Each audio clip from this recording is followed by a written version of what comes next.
We back to the NBA. Just like I promised y'all, we going to jump into the NBA opening night. Last night, we had the Nets and the Bucks. New Jersey, I almost called them New Jersey. Brooklyn Nets. Words. No Kyrie. No blowout. Yeah. No Kyrie. There were no Nets. They got thoroughly embarrassed by the Milwaukee Bucks. It was a bad game, wall to wall. They led the entire game. Pretty much kept at least a 10-point lead the entire ball game. Yep. It was kind of hard to watch. So, I mean, my question to you is, is it too early to talk about a repeat for the Milwaukee Bucks? It is a little premature, yeah, because, you know, we always try to stay abreast at the moment, not become a prisoner of the moment, rather. But they did play great last night. You know, we're not going to shy away from that. Giannis absolutely went out, balled out. It wasn't a 50-piece, you know, like he was talking about, but 32 points, 14 rebounds, 7 assists, if I'm not mistaken. Yeah. So, you know, major game for Giannis, not having a hangover and coming out there and just being out there for the city of Milwaukee, you know, not crumbling on ring night like we see some teams do.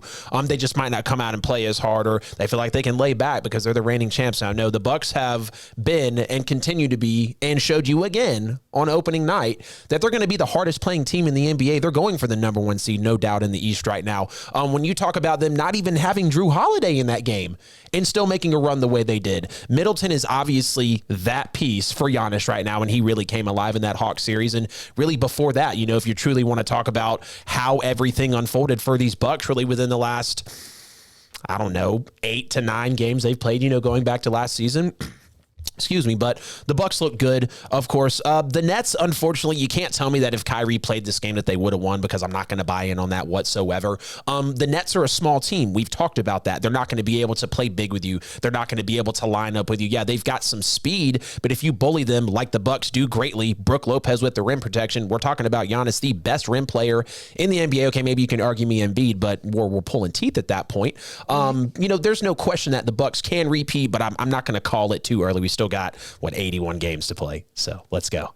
Yeah, man, they absolutely do have a lot more games to play. But, I mean, the Bucks play with championship energy. Yeah. It looked like they really picked right up where they left off last season in the finals after Giannis made that the transformation.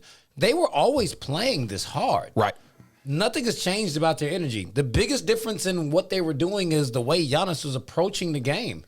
He stopped trying to just bully everybody and started distributing the ball and stretching the defense. And trying to shoot threes now. He'll actually pass the ball. Yeah. So, I mean, he completely changed the game. He changed it in the middle of the finals last year, and now you're seeing that transferred all the way into next season. If we see this version of the Milwaukee Bucks all season, the Bucks are going to win a lot of games. They'll easily be the number 1 seed in the Eastern Conference, and they are going to be the team to beat on that side.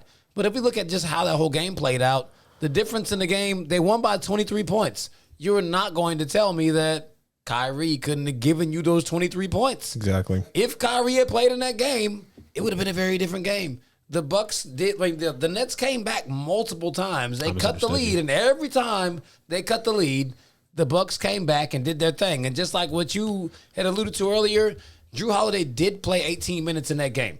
He did a little bit of dirt. He didn't play very much, but he did play in that game. Right. I mean, Giannis and KD's stats are almost identical, and that's actually kind of a farce because KD put up most of those stats at the end of the game when they were trying to come back. From what I was looking at out there, James Harden needs to shoot the ball more. Mm-hmm. He's actually deferring, as if he's still playing that role, like him, Kyrie, and KD are out there. Yep. He has to pick up the slack for Kyrie not being there. And he was actually having a really good shooting night. He just wasn't shooting. He kind of tried to pick it up, but, I mean, when he came out and went back in, you know, like that factor, when you sit on the bench and come back in, you're just a little bit cold. Yep. But James Harden was holding that down for, the whole first half. That was Harden. Most all of KD's points came in the second half. I think he had 21 of his 32 in the second half. Yeesh. It was James Harden holding it down. Yep. And he only had 20 points, but he had 20 points, 8 boards, and 8 assists. Yeah. James Harden was guarding Giannis for a good part of the game, and he was lightweight successful against him for the times that he guarded him. So there's a lot of takeaways for the Nets here, but ultimately they need Kyrie. If this was nothing else, it is a cry for Kyrie to come back to the Nets. They need him. Yeah. But if there's no Kyrie, I don't really see any team in the East that can beat the Bucks. Right. This kind of energy, especially with the limited minutes of Jrue Holiday, you get Giannis playing like that. If Middleton has finally got the monkey off his back to where he can't have a big game at the same time as Giannis, because that's been an issue moving all the way up into the finals. Yep. But it's like everything that they addressed in the finals, they're looking like the same team. Yeah. And they're playing like they haven't won one. Like they're trying to prove something still. Right. And what's funny is seeing their energy. So, they take the survey of NBA GMs every year, who's going to win the title. The Nets, far and behold, like 70+% to win. Lakers floating around 15. The reigning champs, 10%. NBA GMs, only 10% of NBA GMs think the Bucks are going to repeat this year. That's just more motivation for them. Like, this has already been a team that, and again, they haven't played different, but you want to talk about their players being doubted. Giannis was talked about as, can he take that leap for so long? And he has. The dude is now trying to stand at the 3-point line. Okay, he wants to improve his game week in, season in, night in, and night out. And you can't take that away from the whole culture of the Bucks, because that's what he's done for them. I mean, absolutely. I mean, the way the Bucks are playing, this is really difficult to call anyone over them. But Andre Yelverton II, that's what his name is in there. You got Brooklyn in 6 this year, or the Hawks. I'm gonna need for you to call the petty line. Like, there's, I don't even know how much they're 678-871-9602. We're waiting. Please put the number on the screen for us, G. Andre, I need you to call the show. Yeah, man.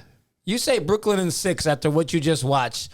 I mean, all of the odds, those came when everyone was assuming that there would be a Kyrie. So it made sense. Andre, that's a farce about Magic taking the Dodgers back, bro. The Dodgers have every piece of talent. Like the Brooklyn Nets can't be favored to that level. Yeah. If it's just KD and Harden. Right. They had to have taken that survey like months ago. They had to. Yeah. I mean, that didn't happen a few days ago. Right. But then you said, or the Hawks.